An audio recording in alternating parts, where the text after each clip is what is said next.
Hi, I'm Okira Banks, costume designer, and stylist to the stars.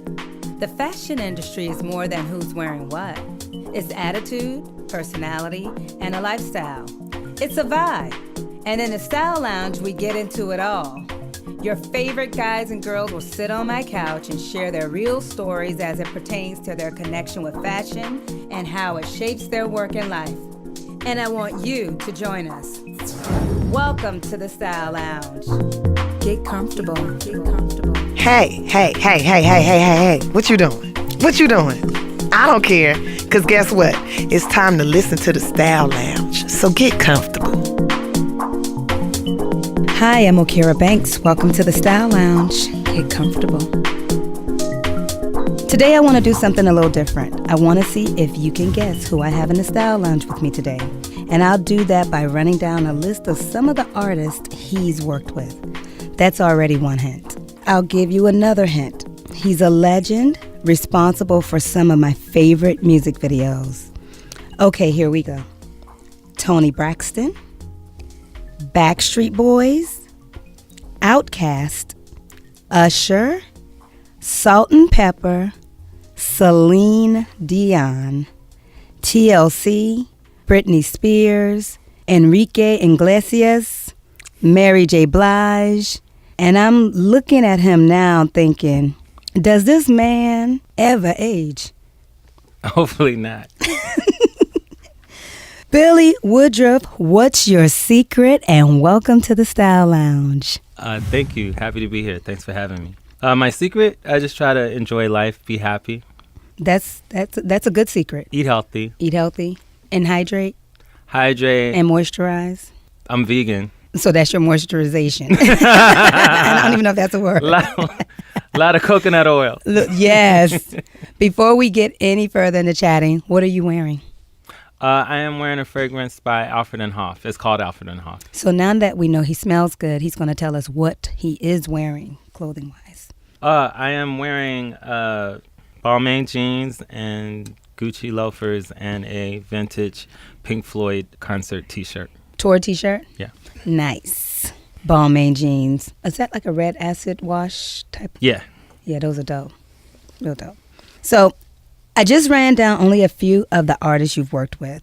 Out of that list, what were some favorites? Or did I mention any favorites? Oh, yeah, you did. I mean, I love Toni Braxton. We were good friends, and she was the first superstar to give me a chance to actually direct. Oh, wow. So, I love her. She's one of my favorites.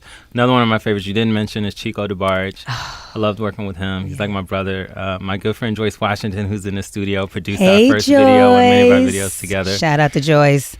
And, when I say my favorites are people that I just enjoyed working with who we have a certain vibe and they really trust me, because when you do a video, sometimes you still do a great video, but it's not always the greatest experience because people have different ways of working and sometimes they don't totally trust you. It can still come out great, but it's more fun for me when a person when I get to really play when and you do what get to I do. allow to just let your creative energy go and they trust you and they go, well, I trust you, Billy. And they may have their little things they may want, but for the most part, once they give you that, you have freedom. And I've been very lucky. I mean, I think that one of the reasons I've had such a great career in my earlier career in videos is because mostly the artists that I worked with did do that, like R. Kelly, Little Kim, Britney Spears, all of them. I loved what you did with R. Kelly's videos. That's when I was already a fan, but when you did, I feel like you did every R. Kelly video dang near. I mean, Hype did a bunch of great ones for him, but too. You did a lot. No, and I love Hype, but I'm saying, but you did you do In the Closet? No, this is the thing. When he he had me come to Chicago to meet with him, and he pitched that idea to me, and I told him he was crazy and that it was whack and it would never work. Really? Oh my God! I was like, that's not gonna work. That's crazy. That's so ratchet. I mean, he was ahead of his time. I mean, but because I didn't get it. And then In the Closet came out. I was in a barbershop when I first saw we were sitting in a barbershop. And I was sitting there and everybody was going crazy, and I was like, damn, I guess I was wrong. But that wasn't really my thing to do anyway. So it's probably better that I didn't do it. Well, you know why I feel like he asked you? Because you you did do the video with him and Mr. Big and Shantae Yeah, Moore. yeah, I and did that was already us going into mini movie. That whole It little was, moment. but ours was more. Those ones we did like that were more operatic, and he took it, to a different, He took it ratchet to- place that people were waiting for that I didn't realize they were waiting for. He was ahead of his time. He was. And then social media. He was before all of that. Yeah, he was before all of the. You don't need reality TV. Watch this video. Yeah, he really was. He's brilliant. Yeah, he is brilliant. He is a genius. Do you remember the moment you realized you were the go-to guy? Yeah, I remember.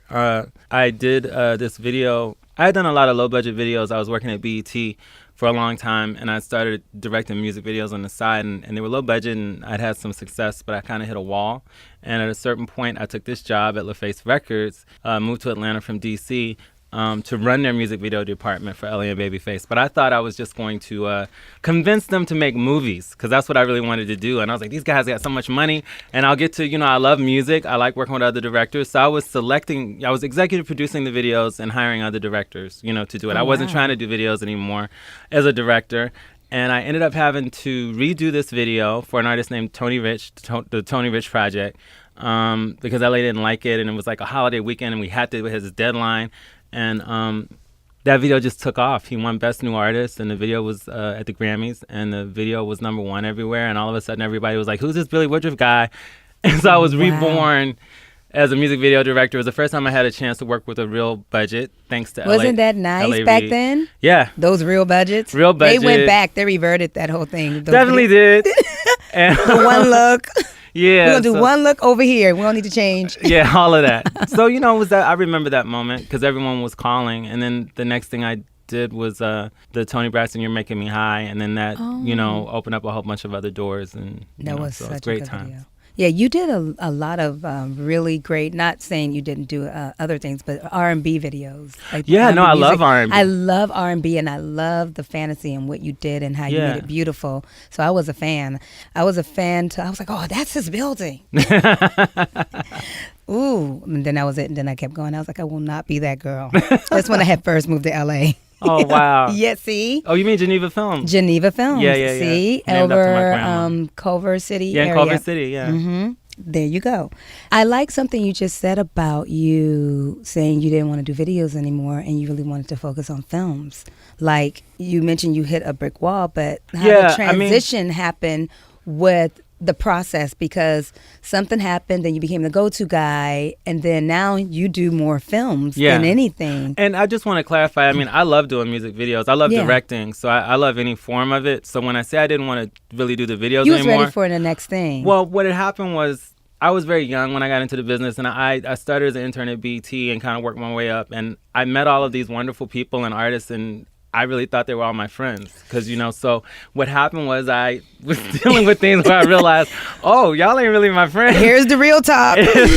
Some of the, and so I had been naive, and I was trying to, get past this point, and I did a lot of things that were hits, and people then would take my ideas, and when the artist was a hit from what I did, when they got more money, they didn't come back to me. They went to someone else that was For those who are listening, a different color and Yeah. more established.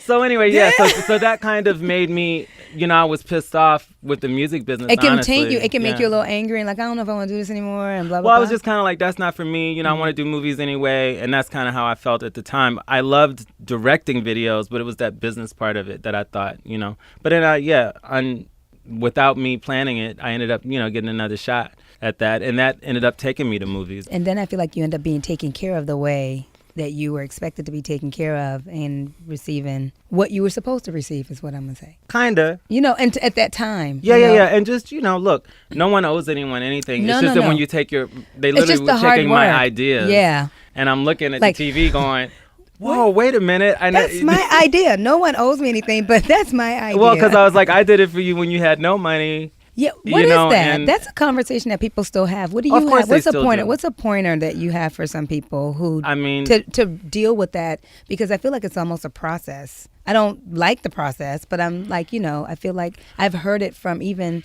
people who are now coming up, and I remember that moment. I mean, I think it's just the way that things are in the world with human beings. I think people tend to, kind of forget. that what's convenient for them at that moment works. And then when they get another plateau or another level open up for them, they're kind of thinking, I think, like, well, now I need to do this. And I don't think they're trying to be shady to the person that helped them. I think that they think that they're making the best choice for what's going to elevate for them. And then that's why, when you hear me say how much I appreciate Toni Braxton, is because I remember, like, when she called me and said, I want you to do the video, I was working at the record label and we were friends. We had met when I was at BET, and then I was working at the label with her. We were very close. And I ran the video department, but I felt like I even said to her, I was like, you don't have to say that just because you like me. Like, I just thought she was kind of being cool. She was the first person letting you know, like, you're really amazing at what you do, and I want you. Somebody that was on that level, and on that level, who would normally get what we would say someone else who they felt was more elevated. Who was on their level. But you were already on that level, and she was like, no, I want you. Yeah, that was dope. And so I appreciate it, and I still to this day, I always do. I try to do that. But I think that what happens, and for people trying to make it, that's going to happen to you. Mm-hmm. And you have to try to not get bitter about it. No. It's a process, I think. I feel like you just keep presenting and keep plugging away. Those same people that I felt kind of had ignored me or kind of done me wrong came back around, of course they did. And I learned over time that, it wasn't personal. But especially when you're young and you're trying to make it, it feels personal. It does feel personal because your business, I feel like the business savvy isn't that strong. It's more of the relationships, and you come from a place where your relationships are really relationships. Yeah. Then you come in this world given that same thing. Well, it's weird in entertainment because it's like so much of it is social and so much of it feels like real, but it's really real, social. But you have to kind of remember that it's a mixture of both. Yeah. Mm-hmm. You've seen some style trends come and go. How plugged in does someone in your position need to be to nail a concept? I feel like, it depends. I mean, they're different. If we're talking about someone with music videos, it depends on the kind of stuff that you're doing. You know what I mean? Because there's so many different kinds of artists, and there's different kinds of directors. There's some directors that aren't really maybe that much into fashion and style, but they have great creative ideas, and they get a really great stylist, wardrobe stylist to do it. So it's not like you have to have it, but for me, I do. I've always been interested in that, and it's a part of what I do, and it's a part of what I mean. It's a part of you. You appreciate it in your lifestyle and your. Yeah, and I think about like iconic videos that I've done. Most of those I literally wrote what they were wearing. I mean, I had that stuff designed. Like, You're Making Me High, I keep thinking about. I designed all of that stuff she wore. You're Making Unbreak My Heart. I designed that stuff. You designed it? Well, when I say designed, there was a tear sheet. Well, especially Unbreak My Heart. What happened was I had this amazing stylist. I can't remember his name, Italian guy, but he was new for Toni. And I know Toni, and she's a diva, and we were waiting in the hotel lobby for her to come down to meet with him. And I was like, "Yo, so where's your book? Where's your tear sheets?" He didn't have a tear sheet. He didn't have stuff to show, and I'm sitting there like, he was just like, "What? I got this." I was like, "She's gonna freak out." So I was like, "Okay." I had to run to the magazine stand, and I grabbed all these magazines. I tried to make her stay up in the room longer, and I pulled a bunch of stuff. I didn't even look at what I was pulling, and I drew on them, and I said, we can change this and do this and do that. I didn't realize the white dress that she wears at the big concert portion was a Tom Ford Gucci at the time, Gucci dress, and I altered it, but I didn't even pay attention. I didn't know it was Gucci, and I didn't realize we knocked off a Gucci dress until later. But he loved it. Tom Ford told us he really liked it. Yeah. So, but what was I trying to say? I was trying to say that the style thing for me, if it's natural to you, yes, but you can hire people, who have a really great eye. Yeah, if that's not your thing, because different people have different stuff that they're more into. Some directors are way more into technical aspects. I'm into both, but some people, I love the production design. I'm very much into that, but some people have just really cool ideas. Some are more narrative or more performance driven, and I think that you just get some. The good thing about being a director is that if you're smart enough to hire great people in the different departments, they help you fill out your vision, all of the areas. Yeah, and they bring things to you, and it is a collaborative. And it is a collaboration. Yes, a lot of people don't say that, but it really is a collaborative. It's not just me. Sometimes it's being smart enough to have hired, really someone great people. Someone who's really great in that area. And then what happens is, and then it becomes a great conversation, and then it awakens, I feel like, some ideas. Totally. Yeah. Or stuff, and sometimes it's the artists. Like R. Kelly, who I worked with a lot, he'd have the ideas. I wouldn't always have all of the ideas. He'd have ideas sometimes, like I just talked about the trap in the closet, but also he'd have very visual ideas. Each artist you work with is different. Like sometimes R. Kelly would have very specific ideas, but then I'd fill them out and I'd make it bigger, or I'd, bring in other stuff to it. But he was very he writes his songs like movies. Yeah. So he's very visual. He has so he'll have an idea and then you kind of fill it out, and so it just depends. Okay. That was nice. Yeah. I don't know if I really answered the question. Yes, you did. You answered the question and you gave, I feel like, some more information and knowledge in the same aspect. So you've done films and television, including the episode of Empire and Greenleaf, both top-rated shows. How did that happen? My very first TV show that I directed was The Game. Mara and Salim Akil hired me for my first TV shows, and I'd been wanting to get into TV for years. Now TV is a very cool thing for directors that do films to do. TV is like king now, but I wanted to get into TV. My first movie, Honey, was like 10 years ago. I wanted to do TV as a director then, because I started at BET and TV, and by the time I was leaving BET, right before I left, I was in charge of original programming, but they weren't really ready to do. I had all these ideas, and Bob Johnson was like, "Oh, it's great," but then they wouldn't really move on it. Yeah, so I'd always wanted to still do TV, and when I wanted to first get into it, it was kind of looked down upon for future directors, like, "Oh, this is beneath," and I was like, "No, it's not." You're already ahead of the curve. But it was actually hard for me to get into TV. I don't know. It was hard. Was it because they were not trying to receive a music video director at the time? Yeah, there was a lot of talk of, you come from features and videos, and so you're not going to be able to make our schedule. Why do people do that? I don't understand what that is. And I'm asking you, I don't really know. I mean, I found it very frustrating, and I was like, well, actually, it's so much, to be honest, doing a TV show as a director coming in on a show that's already working is much easier than directing a movie, than directing videos, because you have people that have already put the show in place. It's already a machine. The DP's there, it's a machine, the thing's already there. You have to come in and work within. The challenges are, making sure that you are coming into something that already exists, so you have to fit into that. And find a way to, put your stamp on it. And it's like you're the new kid. And, I guess that's challenging. But, outside the things that the people would be worried about that were hiring directors, I mean, I don't know. I don't get it, because in reality, if I walked onto a TV show and I said, well, you know what? The show is always black and white. And I'm like, I want it to be full color. Well, they just wouldn't do it. You know what I mean? Or if I told an actor, well, I know that you always smile when you do this particular thing, but I want you to just frown and curse, he wouldn't do it. Because they know their character. So this idea of this thing that they feel like you're going to somehow mess up, I don't really get it if you have a track record of showing that you've actually done things and that you have been great, and that you've been on budget and on time. You know what I mean? So it's just kind of like a club you have to get into, I guess. I'm just being real. No. I hear you. I really understand everything you're saying. You know what I mean? It's like a fake little. Because not a director, but a costume designer and television. And I remember starting in videos, and I was like, okay, I'm cool with this. Yeah. I think I want to dab more into television and film, and I did. Yeah. And I'm like you. I love television.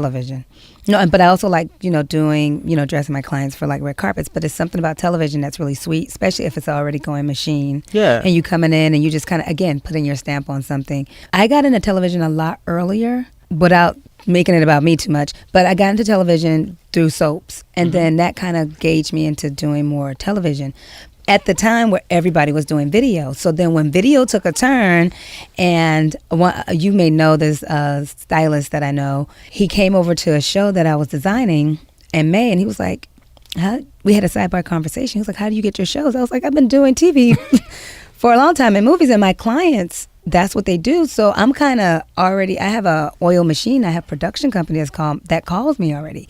But what I found that the people who were really, really heavy into into videos, they were like, man, I got to work on this indie to try to get into this. And what I would hear sidebar from producers, of the network, they do video and would they understand? And I get it. They're concerned about things like, for instance, what you're talking about specifically with costumes, because it is different. There's the continuity. There's the whole, day out of days and making sure that not just the fashion part. So you do need to know that, and you have to understand it. But, once again, I'm not saying that there's not stuff to take into consideration. I don't think it's I just a big know deal. In my I don't really situation, see it as being such a big deal when you can blend, hop, read, understand that this isn't a video, but this is television. I'm dealing with characters. Like, yeah. And when you're doing a pilot, I mean, then that's different because you are creating, the show. A lot of work. So that's different, But once again, for me, that's not that different than creating a movie because I'm doing it from scratch. Yes. You know what I mean? So when I came to do TV, they were all like, "Oh my God, like you finished like early," and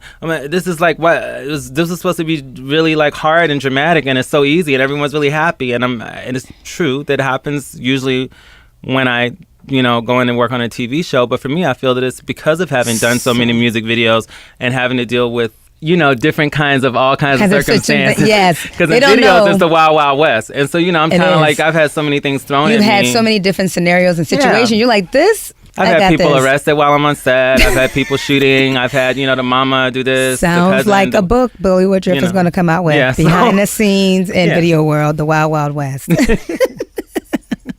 Which do you enjoy most, film, television, or music videos? Film is really, I guess I'd have to say, my favorite medium because I get to really combine all the things that I love to do. And when you do a film, the director really is, you're the boss. And so I get to do what I want to do and find my vision and hire the department heads and really get everyone focused. Like, I love doing music videos, but the thing is that they happen kind of quickly and you get people, but they're in the middle of a bunch of other stuff. So you have to try to make everyone focus on what you're doing, but they're in the middle of doing a whole bunch of other stuff. Because they're like, what's my next gig after this? Yeah, so you're trying to get them to focus. So with a film, you get to really work with your DP over time and your costume designer and the actors. And feel a vibe. And everyone's here focused on making that, because you have that pre-production process to them that allows you to do happen. that. Yeah. So that I really enjoyed that the most. But I love doing videos and I love doing TV. I mean, I haven't created my own TV show yet. That's what I want to do next. I think that's something I really want to do that I think will be exciting. But I love working on TV shows because I get to come in and like have fun and work with these great actors and, and then I get to leave. And I get to go home. And I get to leave and I'll see you later. Yeah, I get a break. And then you can't wait to hiatus. And then you get to go on holiday. I saw you in Cuba. I love Cuba. You went the week after I left. Oh, wow. It's so good. Yeah, I went for my birthday. It was the best. It's awesome. I was like, I didn't do all of that. I need to go back. I only had like 4 days to squeeze in 5. It's kind of making it hard for us to go now. Well, we went right at the right time. Yeah. Because you're the guy who creates vibes for people, I want to know what are your fave looks for yourself for the following. Grocery store Billy. Wow. Grocery store Billy. Does Billy go to the grocery store? I definitely go to the grocery store. There's a Whole Foods that I can walk to from my house. I've made the mistake a couple of times of going in there looking crazy because I was just you running around and work. And and then that's the time that I walk into Kerry Washington and I haven't seen her forever. And I'm like, am I gonna say hi? I look kind of crazy right now. I look homeless. No, I don't look homeless. But yeah, but I look real distressed. Yeah, but I don't think about it that much. I mean, I do. I always think about. I like to feel comfortable. Like clothes to me are an extension of it's a vibe for me. Mm-hmm. So if it's whether it's just a relaxed look and a sweats, they still gotta feel like the sweats something. That I want. Like, yeah, I'm feeling All Saints sweats right now. Not anymore because they changed them. But I know. I love All Saints. They changed a few things. Yeah, but whatever it is, like I just like the vibe to be something like that cool I feel, and easy. And yeah, just you feeling it. And clothes, I do have different characters. I guess like different moods the I'm in. Express. So then, if you have different characters, executive Billy. I like to executive/director Billy. Yes, executive Billy. I usually will try to be that kind of cool casual executive. So it's like a denim button down shirt, kind of a vibe. Sometimes white shirt, but just simple. Like dark jeans, white crisp shirt, or sometimes I'll do khakis, but they'll be like G-Star khakis with like a G-Star, denim top button down, easy. And that makes me feel. You always have a little swag going on. Body's designer, a little something. I have a mixture of influences, from Richmond, Virginia. I used to be preppy. I was punk rock. Hold that thought. This style tip is for my fellas. Spend the extra money to get your suits, shirts, and pants tailored. It's more than worth the investment. 1, you'll look dapper. 2, it'll make your clothes look more polished and rich. Having said that, let's move on with Chillin' at Home Billy. Chillin' at Home Billy is going to be in some boxers. I was like... boxers and tank top or shorts and tank top. Yeah, loose shorts. And Gym Billy. Jim Billy is gonna be in either some loose shorts and like a sleeveless, some type like of muscle t-shirt, shirt, like a loose t-shirt. Yeah, like loose muscle shirt, I guess you Okay. call it. And then I actually like right now I keep going. What's gonna get a little bit cooler because I like wearing the tights under my shorts. Not like you sure? No, because in my gym they Are be, you they sure be in you there, do not like yeah. going in your nylons? I was in Chicago once working on Empire, and I grabbed stuff, rushed into the gym. I was like, I got time. I'm going to the gym, and I thought I got the shorts. They were two tops. Oh, and all I had was the tights. so I didn't have the shorts. You had on dance skins. I did, but I was like, I'm gonna do this workout. So it wasn't hardly anybody in that gym. So like I did. I was that guy. So I had on there. So the moral of the story is you have no excuses. You can go work out and whatever you want. Yeah, totally. Before you go, I would like for you to share what all you have going on. And for those who don't already know, share with us where they can find you, website, your handle, and again, what do you have going on, Billy? I've been doing a lot of TV this year. I have several episodes of Empire, episode of Star, and I'm working on a new show that I'm very excited about called Black Lightning. Nice. That the Akils, Mara and Salim have created based on a superhero. And so I'm very excited to do that because I have 5,000 comic books, and there's a whole other side of me that only like my closer friends know. Like I play World of Warcraft like every day almost, and I'm a nerd in that way. And so I'm really excited to work on this show. Corny nerds are the best. Look, they're brilliant minds with swag. Yeah. I think they got to give And I just finished post-production on Honey 4. Oh, really? Starring Tiana Taylor. You know, I've kept the franchise. You know, I've done all the Honeys, and she stars in it, which of course is awesome because she's a great dancer. But she did a really good job. It's her and Yaz from Empire. It's a love interest. So that doesn't come out until I think the spring of next year. So yeah. Oh, that's wonderful. First of all, I love Empire. And I love stars. Like, people like, oh, a star. Yeah. It was like, I don't know, it's corny. One of my clients was like, I don't know. I was like, give it time. I'm telling you, this is going to be really, really good. What? It was my first time. I just did it recently, and they have this new season. The new season, I'm loving it. It's Evan Ross. I love it. Who's amazing. He's an amazing actor. He's an amazing actor. And Luke James. Luke James is so cool. In my episode, he's a great actor. He is really a great actor. He's crying. And he's a good guy. I noticed that. And Michael Michelle. Michael Michelle, I saw her. She's playing like the bitch with power. Yeah. Because I noticed another thing is they merged the shows a little bit. A little bit, yeah. Yeah, just enough, sprinkle. And then I'm getting ready to do an episode of Klaus. Oh, really? Yeah. Now they shoot that in New Orleans, right? They shoot that in New Orleans. Right. Yeah, with Niecy Nash and Karrueche. And yeah, so he about to snatch you up, Joyce. I'm messing with you. Shout out to Joyce. Anyhow, wow, you have a lot going on. And you had time for me today. I really appreciate that. Always make time for you. You heard it here. Always make time for me. That means he's coming back. Thank you so much for coming through. I know you're busy and your time is like minimum, but I really appreciate it. And this has been fun. Yeah, it's been a lot of fun. Thanks for having me. And educational. Like, there's a lot of great information there. Like, thank you for sharing and being honest. Yeah, thanks for wearing those sexy boots, too. You're welcome. I'll send you a post of them later. Be like, just for you.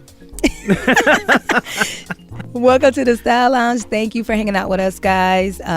You heard it from our guy, Bille Woodruff, one of the best.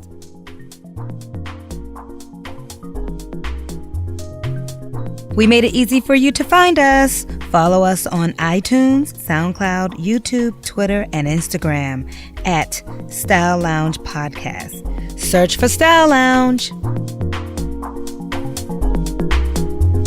The Style Lounge is executive produced by K.O. Banks Productions and is recorded at Rick D's Entertainment Studios in Burbank, California. Michael Motion is our engineer and editor. Music for the show is produced by Eric Dawkins for E-Flat Music Group. Style Lounge is produced by Unreal. Unreal! It's TV on the radio.